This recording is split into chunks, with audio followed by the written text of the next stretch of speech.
کہ آپ کسی بھی میت کے لیے کبھی بھی کسی بھی وقت دعا کر سکتے ہیں، لیکن چند لوگوں کو اکٹھا کر کے میت کے گھر جا کر اس کو صبر کی تلقین کرنے کے بعد، بھوج ووج کھانے کے بعد یا دعا کرنے کے بعد بھوج کھلایا جاتا ہے۔ مجھے نہیں معلوم آپ کے یہاں کیا ہوتا ہے۔ اور وہاں گھر پہ جانے کے بعد پھر امام صاحب دعا کرتے ہیں اور اس گھر کے سب لوگ آمین آمین کہتے ہیں۔ میرے بھائیوں، بدعت ہے، بدعت ہے، بدعت ہے۔ اس بری رسم کو بند کریے، اس نوٹنکی کو بند کیجیے۔ میں اس کو نوٹنکی کہتا ہوں۔ اس نوٹنکی کو بند کیجیے، دعا آپ کیجیے۔ ارے بیوی اگر شوہر مر گیا ہے تو بیوی شوہر کے لیے دعا کرے، باپ مر گیا تو بیٹا شوہر اپنے باپ کے لیے دعا کرے۔ ارے صدقہ جاریہ سب سے بہتر یہی ہے کہ بیٹا اپنے باپ کو اپنی دعاؤں میں یاد رکھے، کچھ دعائیں اپنے لیے مانگے، پھر کہ اللہ میرے والد کو کی قبر کو نور سے بھر دے، اللہ میرے والد کی مغفرت فرما، اللہ میرے ماں باپ کے گناہ کو کی بخشش فرما، اللہ ان کی لغزشوں کو معاف فرما دے، اللہ تو ان کو جنت الفردوس میں جگہ عطا فرما۔ یہ ہے دعا۔ بیوی شوہر کے لیے دعا کرے، بیٹا باپ کے لیے کرے، باپ بیٹے کے لیے کرے، بھائی بہن کے لیے کرے، بہن بھائی کے لیے کرے۔ کس نے منع کیا ہے؟ آپ جا رہے ہیں قبرستان، جائیے، روز جا کر دعا کریے، کون منع کر رہا ہے؟ ہفتے میں ایک دن جا کر دعا کیجئے، کون منع کر رہا ہے؟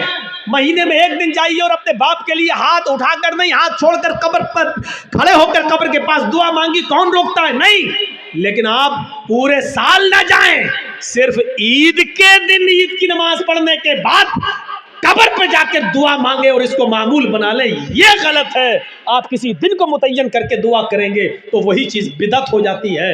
آپ آج مانگ لیجئے، کل مانگیے، 2-4 دن بعد مانگ لیجئے، متعین مت کریے، روز دعا مانگیے قبر پہ جا کے، کوئی منع نہیں کرتا ہے۔ اور قبر پہ جا کے دعا اس لیے مانگنے جائیے آپ کہ وہاں جائیں گے تو آپ کو اپنی موت یاد آئے گی، ورنہ دعا مانگنے کے لیے قبر پہ جانا ضروری نہیں ہے۔ دعا کے لیے آپ اپنے گھر سے بھی دعا کر سکتے ہیں۔ میرے بھائیوں، میرے باپ اٹاوا میں ہیں اور میرے پاس فون آ جائے اور وہ بیمار، میں اس جلسے میں بھی دعا کر سکتا ہوں۔ آپ کے ڈسٹرکٹ مالدہ میں رہ کر کیا میرے لیے دعا کرو؟ آپ سے بھی کہہ سکتے ہیں کہ میرے والد کے لیے دعا کرو کہ اللہ تعالیٰ میں جرجی صاحب کے والد کو شفائے کاملہ اور عاجلہ عطا فرمائے۔ کوئی برائی کی بات نہیں ہے۔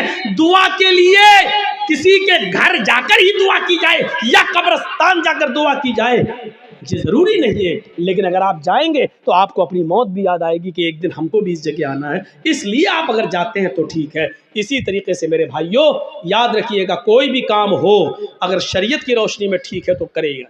بہت سے لوگ کیا کرتے ہیں، بیٹے کا ختنہ ہو رہا ہے، کھانا دعوت کہتے ہیں، صاحب ہاں آج دعوت ہے آپ کی، کس بات کی دعوت؟ بچے کا ختنہ کرا رہے ہیں۔ یاد رکھنا، اسلام کے اندر صرف 2 ہی کھانے کو جائز قرار دیا اور اس کا حکم ہے، ایک ولیمہ، شادی کے بعد بیوی جب گھر پہ آئے تو اس بیوی کے ساتھ ایک رات گزارنے کے بعد دوسرے دن ولیمہ کرنا۔ بہت سے لوگ یہ کہتے ہیں کہ بیوی کے ساتھ جب تک مجامعت یا ہم بستری نہ کر لی جائے ولیمہ نہیں، بیوی آ گئی، رات آپ اس کے ساتھ بیٹھ گئے، 2-4 گفتگو ہو گئی، باتیں ہو گئیں، بس ہو گیا، اس کے بعد صبح ہو کر آپ ولیمہ کر سکتے ہیں، جائز ہے آپ کے لیے۔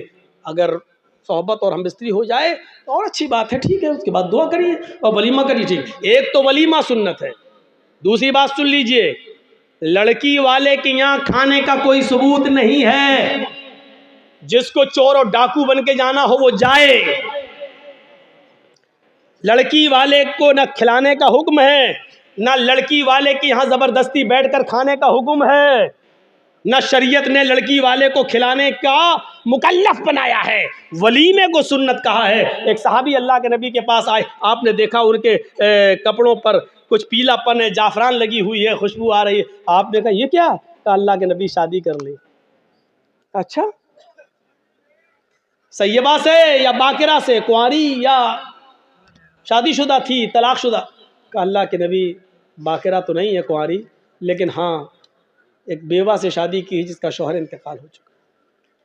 ایسا کیوں کیا؟ کنواری سے شادی کرتے؟ کہ اللہ کے نبی میرے ماں باپ کا انتقال ہو چکا ہے اور وہ اس دنیا میں نہیں ہے. میری چھوٹی چھوٹی بہنیں ہیں، میری چھوٹی چھوٹی بہنیں ہیں. میں نے سوچا کہ ایک ایسی عورت سے نکاح کروں جس کو بچے پالنے کی مہارت ہو، تجربہ ہو، تاکہ وہ میری بہنوں کی اچھی تربیت کر سکے. اس مقصد سے میں نے شادی کی. آپ نے کہا اچھا کوئی بات نہیں، ولیمہ کیا؟ کہا نہیں. آپ نے کہا ولیمہ کرو. دیکھیے حکم ہے، اولم ولو بشاتن، ولیمہ کرو. اگر زیادہ طاقت نہیں تو ایک بکری ہی کا کرو، لیکن کرو. ولیمہ کرنے سے لوگوں کو پتہ چل جائے گا کہ اس کی شادی ہوئی ہے، یہ لوگ ناجائز طریقے سے نہیں رہ رہے ہیں، جائز طریقے سے رہ رہے ہیں. ولیمے کا حکم ہے، ولیمہ کرنا چاہیے. ایک یہ کھانا، اس کا حکم موجود ہے. اور دوسرا عقیقہ. عقیقے کی دو شکلیں ہوتی ہیں. دو شکلیں یہ ہیں کہ 7ویں دن جب آپ بچے کا عقیقہ کریں تو محلے کے لوگوں کو آپ بلا کر اپنے گھر کھلا بھی سکتے ہیں، لیکن محلے والوں کو بلانے کے ساتھ ساتھ غریبوں کا خیال رکھا جائے. ایسا نہ ہو کہ صرف امیر آئیں اور غریبوں کو نظر انداز کر دیا جائے، کیونکہ غریبوں کا حق زیادہ ہے اس میں. غریب و مسکین ڈھونڈے جائیں، کون ہے ضرورت مند، ان کی دعوت دی جائے. ایک تو یہ طریقہ ہے. اور دوسرا طریقہ عقیقے کا یہ ہے کہ اگر آپ سب کو بلا کر اپنے گھر نہیں کھلانا چاہتے ہیں تو اگر لڑکی ہے تو ایک بکری، لڑکا ہے تو 2 جانور ذبح کر کے اس کا گوشت غریبوں مسکینوں میں اور محلے کے لوگوں میں تقسیم کر دیا جائے، تب بھی آپ کا عقیقہ ہو جائے گا. اپنے گھر کھلا بھی سکتے ہیں. یہ ایک عقیقہ. عقیقے کے علاوہ، ولیمے کے علاوہ اور کوئی کھانے کا حکم اور ثبوت نہیں ہے حدیث کے اندر.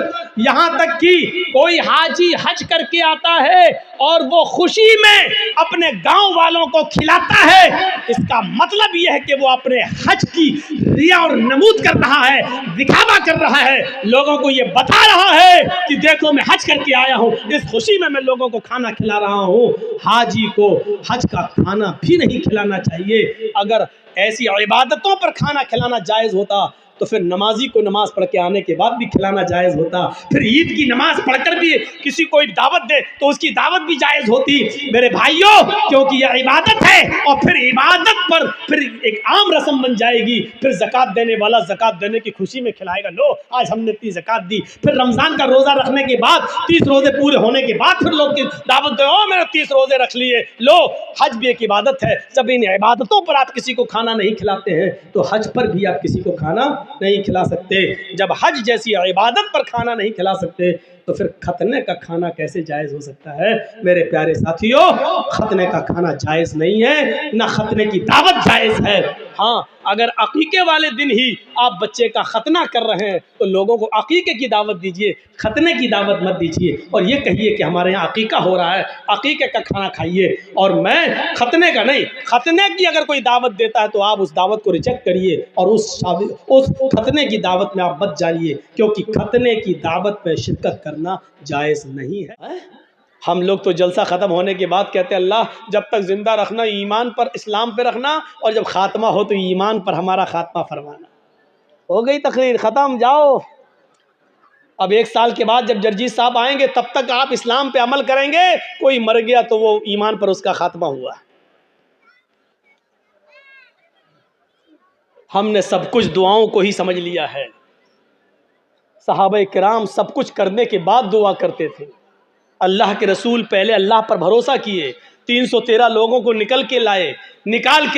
313 صحابہ نے اپنی زندگی اپنی ہتھیلی پر رکھ لی، سر پہ کفن باندھ لیا کہ اب گھر لوٹ کے نہیں جانا ہے.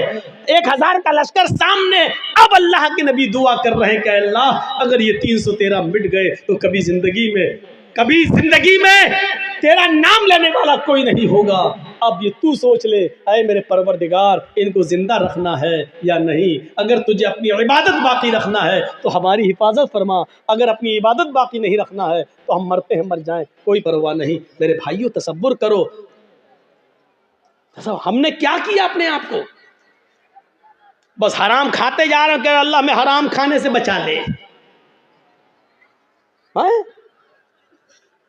ساری برائیاں، ہم شراب پیتے جا رہے ہیں پھر کہ اللہ ہمیں شراب کی لت لگ گئی، اللہ ہمیں شراب سے بچا لے. اللہ کے بندے پہلے سب کچھ چھوڑ پھر دعا کر. اللہ کے بندے پہلے حرام چھوڑ اور حلال کھا اور اس کے بعد دعا کر کے اللہ مجھے اب جو حلال کھایا ہے اسی پر قائم رہنا. اللہ حرام کا لقمہ میرے حلق کے نیچے نہ اترنے پائے. اب دعا کرو، حرام کھاتے جاؤ اور دعا کرو اللہ حرام سے بچا لے. شراب پیتے رہو اور دعا کرو اللہ شراب سے بچا لے. بے پردگی کے ساتھ ہماری ماں بہن بیٹیاں نکلتی رہو اور دعا کرے اللہ ہمیں پردہ کرنے کی توفیق عطا فرما. زندگی میں نہیں ملے گی ایسی توفیق.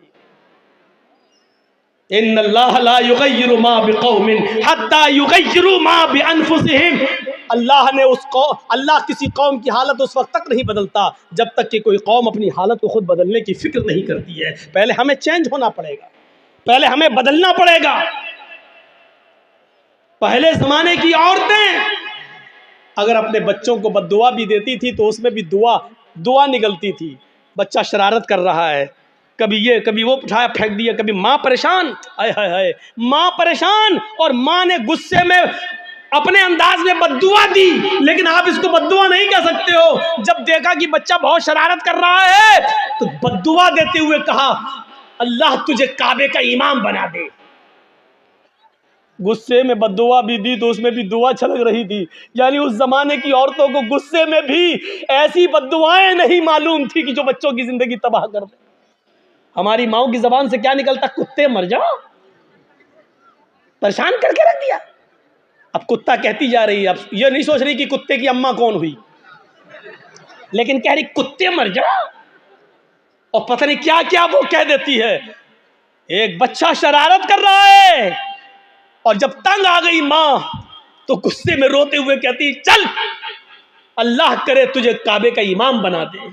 اور پتہ نہیں کون سی گھڑی میں یہ دعا نکلی اور عرش والے نے اس کو قبول فرمائی, اور وہ بچہ پھر کعبے کا امام بن کر نکلا.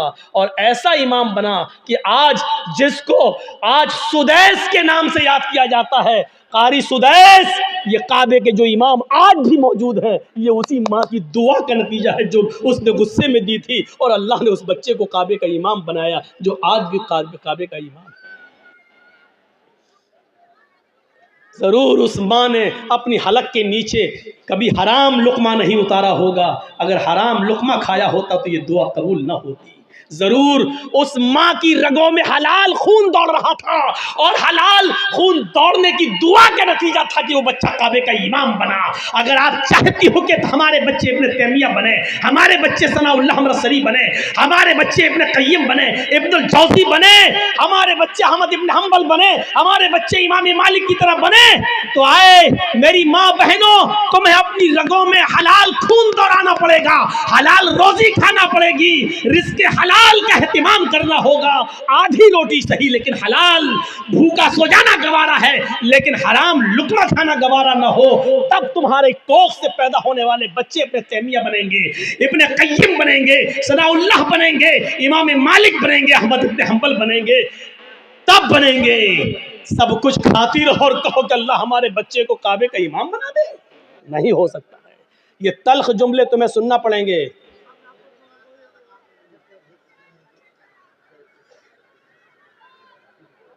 سننا پڑیں گے تلخ جملے. تصور کرو کیا تھا وہ جذبہ. سمیہ شرمگاہ میں نیزہ داخل, ہاتھ پیچھے سے بندھے, اور پھر بھی اس حالت میں کیا دعا کر رہے.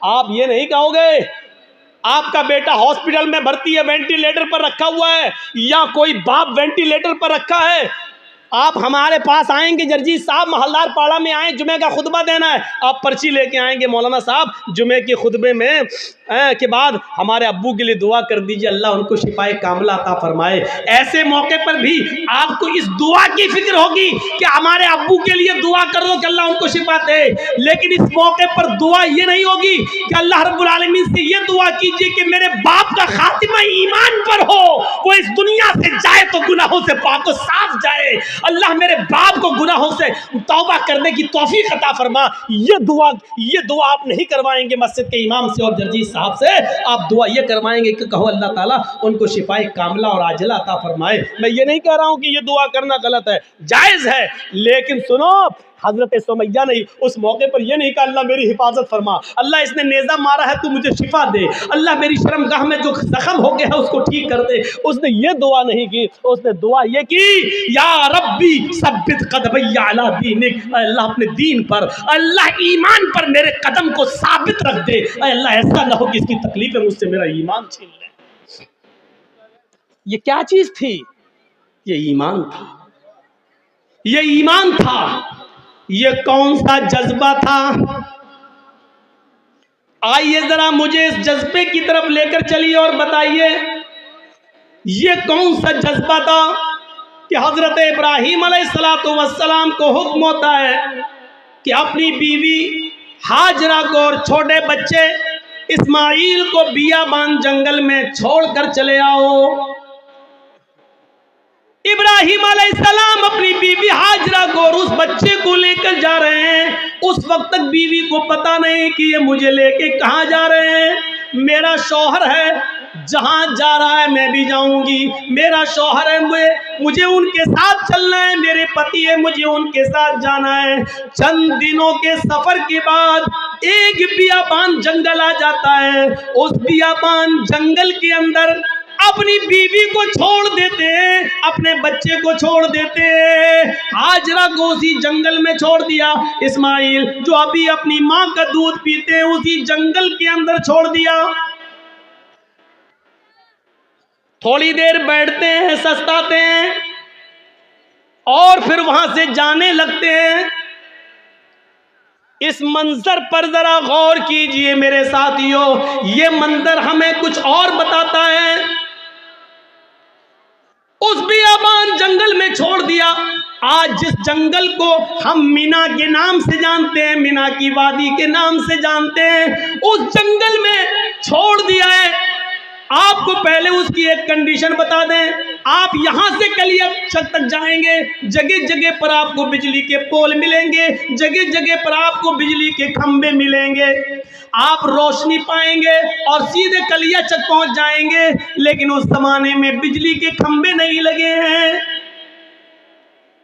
دن میں بھی سائیں بیت رہی ہے۔ ابراہیم علیہ السلام نے، ہاجرہ نے اس جنگل میں دائیں بائیں دیکھا، بڑے بڑے درخت تو لگے ہیں لیکن درختوں پر ایک چڑیا بھی نظر نہیں آ رہی ہے۔ چڑیا کیسے نظر آئے گی؟ کیونکہ دور دور تک پانی کا پتہ نہیں ہے، پانی کا نام و نشان نہیں ہے۔ چڑیا بھی ایسے درختوں پر اپنے نیسٹ، اپنے گھونسلے بناتی ہیں جہاں آس پاس پانی ہو، وہ پانی پی سکیں اور اپنے بچوں کے لیے اپنی چونچ میں پانی کھینچ کر لا کر اپنے بچوں کو پلا سکیں۔ جب جنگل میں دور دور تک پانی نہیں تو جنگل میں ایک بھی چڑیا، ایک بھی پرندہ بھی نہیں دکھائی دے رہا ہے۔ سوچو، ایسے بیابان جنگل میں حکم ہوتا ہے کہ یہیں اپنی بیوی کو چھوڑ دو۔ حضرت ابراہیم تھوڑی دیر بیٹھتے ہیں، پھر وہاں سے چلنے لگتے ہیں۔ ہاجرہ نے دیکھا کہ ابراہیم جا رہے ہیں، یہاں تو کوئی دکان بھی نہیں کہ کوئی سودا لینے جا رہے ہوں، یہاں تو دور تک کوئی سبزی فروش بھی نہیں دکھ رہا ہے کہ جس سے سبزی خریدنے جا رہے ہوں۔ جب ان کو جاتے ہوئے دیکھتی ہیں، اپنے بچے کو زمین پر لٹاتی ہے، زمین پر، اور پیچھے پیچھے چل کے کہتی ہیں کہاں جا رہے ہو؟ ابراہیم علیہ السلام نے اس جملے کا جواب نہیں دیا، کہاں جا رہے ہو کچھ نہیں بولا، سیدھے اور آگے بڑھتے ہیں۔ بیوی نے کہا رے میں پوچھ رہی ہوں کہاں جا رہے ہو؟ ابراہیم علیہ السلام نے ابھی بھی جواب نہیں دیا۔ ابراہیم علیہ السلام سیدھے چلے چلے جا رہے ہیں، پیچھے مڑ کر دیکھنے کا نام نہیں لیتے، نہ بیوی کو دیکھ رہے ہیں نہ بچے کو دیکھ رہے ہیں، چلے چلے جا رہے ہیں۔ ہاجرہ نے اب پیچھے سے ان کا دامن تھاما، پیچھے سے ان کا کرتا پکڑا، پیچھے سے ان کا دامن پکڑ کر کھینچا اور کھینچ کر کہا میں کچھ پوچھ رہی ہوں کہ کہاں جا رہے ہو؟ حضرت ابراہیم علیہ السلام نے ایسے اپنی بیوی کا ہاتھ پکڑا اور اس کو یوں پکڑ کے جھٹک دیا اور آگے بڑھنے لگے۔ تب بیوی چیخ کر کہتی ہے اے ابراہیم کچھ تو بولو، کیا میں نے آپ کی بیوی ہو کر آپ کی کوئی نافرمانی کی ہے؟ حق کے رفاقت کو ادا کرنے میں مجھ سے کوئی گستاخی ہوئی ہے؟ میاں بیوی کے جو حقوق ہوتے ہیں اس میں کوئی ہم سے کمی ہوئی ہے؟ خدمت میں کوئی کمی ہوئی ہے؟ آپ کی سیوا میں کچھ کمی ہوئی ہے، مجھ سے کوئی لغزش ہوئی ہے جو اس بیابان جنگل میں مجھے اور اس بچے کو اکیلے چھوڑ کے جا رہے ہو؟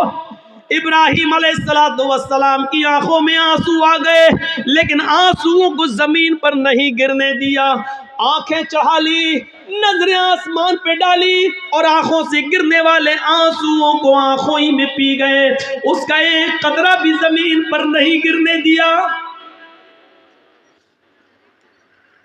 پھر اس کا بھی جواب نہیں دیا، آگے بڑھتے گئے، جب اس کا بھی جواب نہیں ملا تو ہاجرہ ایک جملہ کہتی ہیں، اے ابراہیم جا رہے ہو تو جاؤ، لیکن یہ بتاؤ کہ کب آؤ گے؟ ابراہیم علیہ السلام کے پاس اس بات کا بھی جواب نہیں، کچھ نہیں بول رہے ہیں، آگے بڑھتے چلے جا رہے ہیں، خوشی خوشی لائے، اچھی باتیں کرتے ہوئے لائے، بیوی سے پیار بھری باتیں کرتے ہوئے لائے، لیکن جب جنگل میں چھوڑا تو ایسے پیٹ پھیر لی جیسے یہ میری بیوی ہی نہ ہو، جو پوچھ رہی ہے اس کا بھی جواب نہیں، بیوی کے سوال بھی غلط نہیں ہے، صحیح کہہ رہی ہے کہ مجھے اکیلے اس بچے کو اکیلے چھوڑ کے جا رہے ہو، اور وہ بھی بیابان جنگل میں، لیکن جواب نہیں ہے۔ آگے اور بڑھتے ہیں تو لاسٹ میں بیوی کہتی ہے، ہاجرہ اے ابراہیم جب تم جواب ہی نہیں دے رہے ہو، یہ بھی نہیں معلوم کہ کب آؤ گے، شام تک آؤ گے، کل آؤ گے، 2 دن بعد آؤ گے، 1 ہفتے کے بعد آؤ گے، 1 مہینے کے بعد آؤ گے، 1 سال کے بعد آؤ گے، یا آؤ گے ہی نہیں؟ کسی بھی سوال کا جواب جب تمہارے پاس نہیں ہے تو میں اس کو کیا سمجھوں؟ اس کا بھی جواب نہیں۔ کہتی ہیں، ابراہیم میں آپ کی بیوی ہوں، میں آپ کی امانت ہوں، پتہ نہیں آپ کب آئیں، اپنی اس امانت کو کس کے حوالے کر کے جا رہے ہیں؟ یہ تو بتا دو، آپ 10 سال کے بعد آئے، 20 سال کے بعد آئے، 1 سال کے بعد آئے، 2 سال کے بعد آئے، اور اگر میں زندہ رہوں اور میری عزت و آبرو نہ بچ سکے، جیسے ایک بادشاہ نے میری عزت و آبرو سے کھلواڑ کرنا چاہا لیکن اللہ کی مدد کی وجہ سے وہ نہیں کر سکا، وہ اگرچہ سارا تھی، دوسری بیوی تھی، اور اس کے بدلے میں پھر اس نے ہمیں بھی دے دیا ایک لونڈی کی شکل میں، جس کو آپ نے اپنی بیوی بنا لیا۔ اے ابراہیم مجھے یہ بتاؤ کہ اپنی اس امانت کو کس کے سپرد کر کے جا رہے ہو؟ اگر میری عزت و آبرو محفوظ نہ رہی، مجھے کس کے سپرد کر کے جا رہے ہو؟ بیوی جواب کہتی ہے، ایلا من تترکنا، اے ابراہیم آپ نے مجھے کس کے حوالے کیا ہے؟ ہمیں کس کے ذمہ سونپ کے جا رہے ہو؟ اس امانت کا ذمہ دار کون ہے؟ جب ہاجرہ نے یہ کہا، قرآن کے الفاظ، ایلا من تترکنا، آپ نے مجھے کس کے سپرد کیا ہے، آپ نے مجھے کس کے حوالے کیا ہے؟ تب ابراہیم علیہ السلام اب اس کا جواب دیتے ہیں، لیکن ہاجرہ کی طرف دیکھ کر نہیں، بچے کی طرف دیکھ کر نہیں۔ اگر پیچھے گھوموں گا بیوی کی شکل دکھے گی، معصوم بچے کو دیکھ لوں گا تو کہیں بیوی کی اور بچے کی محبت میرے دل میں نہ آ جائے، اور پھر میں جس کام کے لیے اللہ کے حکم سے جا رہا ہوں اس کام سے کہیں میں رک نہ جاؤں۔ ایمانی طاقت دیکھیے، ایمانی اس طاقت کی وجہ سے وہ بیوی کو نہیں دیکھ رہے ہیں، بچے کو نہیں دیکھ رہے ہیں، بیوی کی محبت ہے، بچے کی محبت ہے، لیکن ایمان کی طاقت دیکھیے کیا کہتے ہیں، نہ بیوی کو دیکھنا گوارا، نہ بچے کو دیکھنا گوارا، اور بیوی کہہ رہی ہے کہ مجھے کس کے سپرد کر کے جا رہے ہو؟ اس جنگل میں تو چڑیاں بھی نہیں ہیں، ہمیں اس جنگل میں رات ہوگی، خطرناک جانور بھی تو آ سکتے ہیں، میرا کیا ہوگا؟ مجھے بتاؤ مجھے کس کے سپرد کر کے جا رہے ہو؟ ابراہیم علیہ السلام نے قدم آگے بڑھاتے بڑھاتے چلتے چلتے جواب دیا، اللہ، اے میری بیوی میں نے تجھے اور تیرے اس بچے کو، میں نے تجھے اور اپنے اس بچے کو اللہ کے سپرد کر دیا، اللہ کے حوالے کر دیا ہے، یعنی اللہ نے مجھے چھوڑنے کا حکم دیا، میں نے اللہ کے حکم سے تجھے چھوڑا، اس بچے کو چھوڑا، میں کہاں جا رہا ہوں مجھے پتا نہیں، اللہ جہاں لے جائے گا میں جاؤں گا، جو حکم دے گا میں کروں گا، کب آؤں گا اس کا بھی کوئی پتا نہیں، جب تک اس کی اجازت حکم نہ ہوگا میں نہیں آؤں گا۔ آئے میری بیوی، میں نے تجھے اور اس بچے کو اللہ کے سپرد کر دیا ہے، اللہ کے حوالے کر دیا ہے۔ اب ابراہیم علیہ السلام کی بیوی کا بھی جواب سنو، جب دیکھ لیا کہ میرے شوہر نے مجھے اللہ کے سپرد کر دیا تو اس کے ایمان کی کیفیت دیکھو۔ اب ہاجرہ کے اندر بھی اللہ کا نام سن کر جو ایمان پیدا ہوا، جو ایمانی طاقت آئی، اب وہ اس جنگل کے خطروں سے نہیں ڈر رہی ہے، اس بیابان جنگل سے نہیں ڈر رہی ہے، اس جنگل کے اندر رات میں کتنے خطرناک جانور آئیں گے ان سے نہیں ڈر رہی ہے۔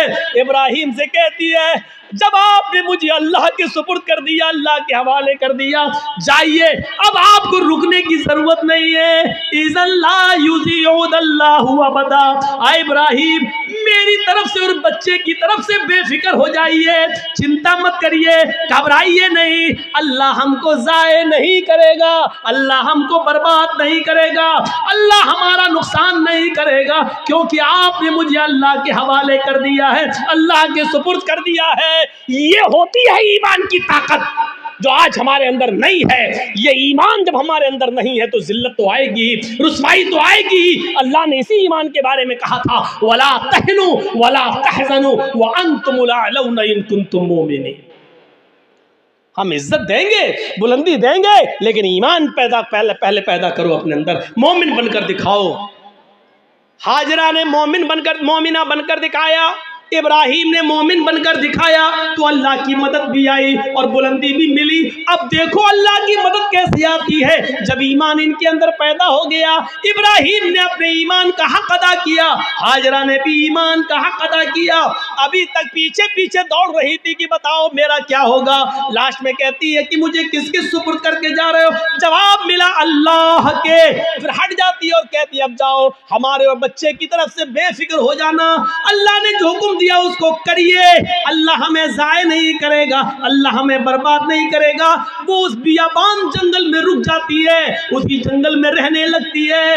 غور کرو کہ اس جنگل میں 2 یا 3 دن کے لیے ہی پانی تھا، 2 یا 3 دن کے لیے ستو تھا، اس کے علاوہ ہاجرہ کے پاس کچھ نہیں تھا۔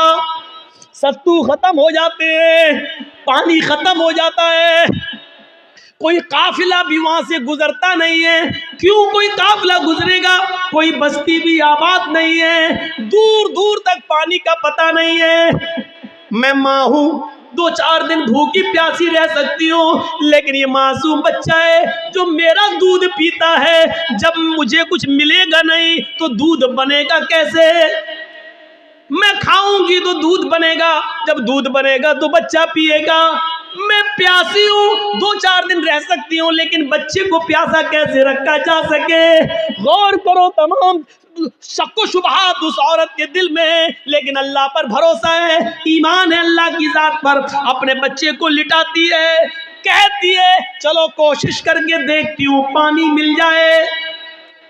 دائیں دیکھا، بائیں دیکھا، اس کو کچھ نظر نہیں آ رہا تھا۔ سامنے ایک پہاڑی نظر آئی، اس پہاڑی کی اوپر چڑھ جاتی ہے، اپنے بچے کو زمین پر چھوڑتی ہے، اس پہاڑی کے قریب جاتی ہے۔ اس پہاڑی کا نام ہے صفا۔ اس پہاڑی پہ چڑھ کر، اونچائی پہ چڑھ کر نیچے کی طرف دیکھتی ہے۔ ہم تو مسجد کی چھتوں پہ چڑھ کے چاند کو اوپر کی طرف دیکھتے ہیں، عید کا بقرعید کا چاند۔ وہ اونچائی پہ چڑھ کر نیچے کی طرف دیکھتی ہے، شاید اس پہاڑی کے نیچے کوئی بستی رہتی ہو، کوئی گاؤں ہو، کوئی اللہ کے بندے رہتے ہوں، اور میں ان سے تھوڑا سا پانی مانگ لوں بچے کو پلانے کے لیے۔ وہ جس امید کے ساتھ گئی، اس کی امید پوری نہیں ہوئی۔ پہاڑی پہ چڑھ کے نیچے دیکھتی ہے، لیکن وہاں کوئی بستی نہیں ہے، کوئی آبادی نہیں ہے، کوئی گاؤں نہیں ہے۔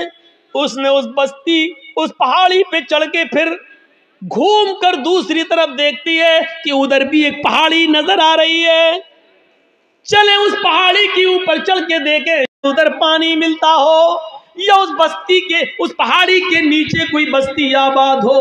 وہ وہاں سے چلتی ہے، کچھ دیر رک کے چلتی ہے، سلو چلتی ہے، اور بچے کی پیاس جب اس کے دماغ میں آتی ہے تو تھوڑا سا تیز دوڑتی ہے، تیز دوڑتی ہے، پھر تھوڑا سا سلو ہوتی ہے، وہ 2-3 بار تیز دوڑتی ہے، 2-3 بار سلو دوڑتی ہے،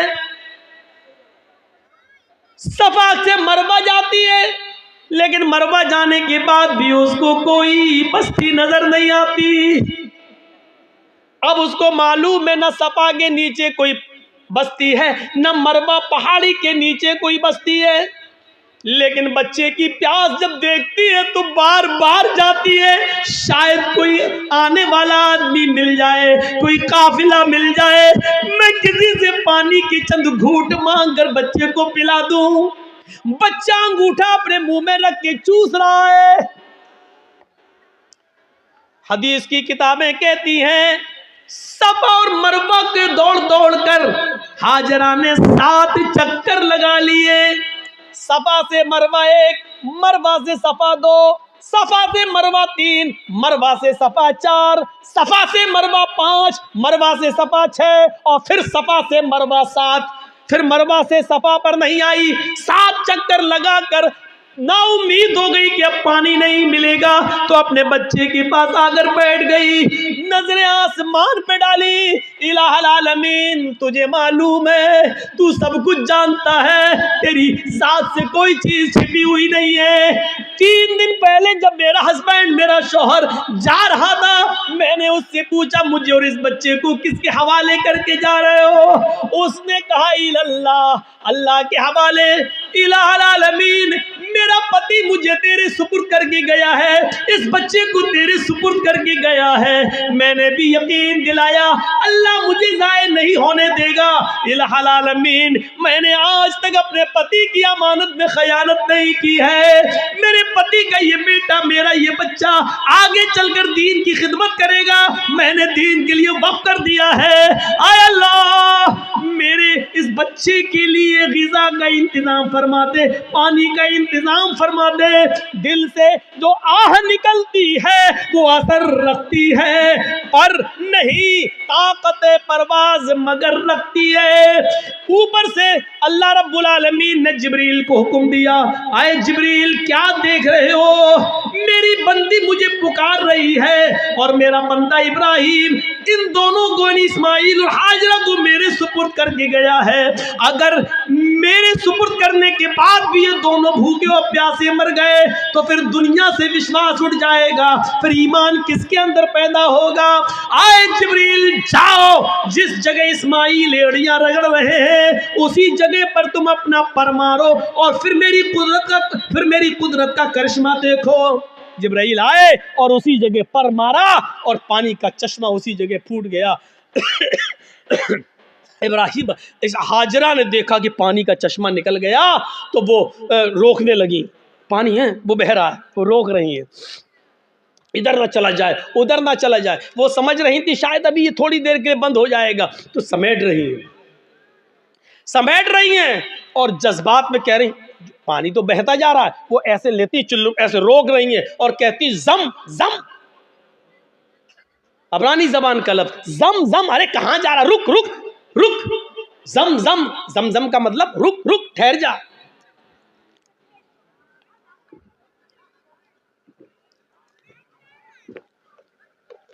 ٹھہر جا، رک جا، کہاں جا رہا، رک۔ یہ زمزم کا لفظ بھی اللہ کے رسول کو اتنا پسند آیا کہ آپ نے زمزم کے لفظ کو زمزم ہی رہنے دیا، اس کے لیے کوئی عربی کا لفظ استعمال نہیں کیا۔ رک رک، پانی نہیں رکتا تو انہوں نے مڈیر باندھ دی، وہی مٹی سے اکٹھا کر کے ایسے بناتی چلی گئی، مڈیر باندھ دی۔ اللہ کے نبی نے ایک بار خطبہ دیا تھا اور کہا تھا اللہ ہاجرہ پر رحم فرمائے، اگر ہاجرہ نے مڈیر نہ باندھی ہوتی تو اللہ اس پانی کو پوری دنیا میں پھیلا دیتا، اور جو چیز پوری عام ہو جائے تو اس کی قدر کم ہو جاتی ہے۔ آج دیکھ رہے ہو نا، ہمارے ملک میں بھی بہت سے لوگ ایک پانی کی پوجا کرتے ہیں، گنگا جل، لیکن چونکہ وہ اتنی زیادہ تعداد میں ہے کہ اب اس کی کوئی قدر نہیں رہ گئی ہے۔ باقاعدہ گورنمنٹ کو گنگا کی صفائی کے لیے پیسہ دینا پڑتا ہے، اور گنگا کی صفائی کی وجہ سے سرکاریں بدل بھی جاتی ہیں، اس نے گنگا کا خیال نہیں رکھا ہے، اور کبھی کبھی گنگا کا نام لے کر لوگ ووٹ بھی مانگتے ہیں۔ نہ مجھے آپ نے بلایا ہے نہ میں آیا ہوں، مجھے ماں گنگا نے بلایا ہے۔ اس طریقے سے لوگوں کو بھاوک کر کے ماں گنگا کو ماں کہہ کر اس طریقے سے لوگ اس کو نیلام بھی کرتے ہیں، ایک طریقے سے دیکھا جائے تو اس طریقے سے۔ آج اس پانی کی کیا قدر ہے، لوگ اس میں پیشاب بھی کر رہے ہیں، پائخانہ بھی کر رہے ہیں، لیٹرین بھی کر رہے ہیں، سب کچھ ہو رہا ہے اس کے اندر، اسی لیے اس کی صفائی کے لیے پیسہ مانگا جا رہا ہے، یہ کیا جا رہا ہے، وہ کیا جا رہا ہے۔ لیکن زمزم کو دیکھ لو آج کتنی قدر کی نظروں سے دیکھا جاتا ہے۔ آج بھی سعودیہ میں ہونے کے باوجود بھی آپ دیکھ لیجئے اس پانی کی کیسی قدر ہے۔